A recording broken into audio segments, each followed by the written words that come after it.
এক দেশে এক রাজকন্যা ছিল। রাজকন্যাটি ছিল প্রচুর সুন্দরী। আশেপাশের সব রাজ্যের সমস্ত রাজপুত্ররা তাকে বিয়ে করার জন্য পাগল ছিল, কিন্তু সমস্যা একটাই, রাজকন্যা বিয়ে করতে চাইতো না। এই নিয়ে রাজা আর রানী খুব টেনশনে ছিল।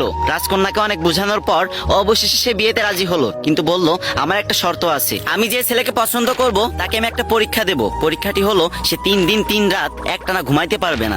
সে যদি এই পরীক্ষায় পাশ করে তাহলে তাকে আমি বিয়ে করব, আর যদি ফেল করে তাহলে তাকে আমি কঠোর থেকে কঠোরতম শাস্তি দেব। তারপর রাজা মেয়ের কথা মতো পুরো রাজ্যে ভেড়া পিটিয়ে দিলেন। তারপরের দিন রাজসভায় অনেক ছেলে এসে উপস্থিত হলো।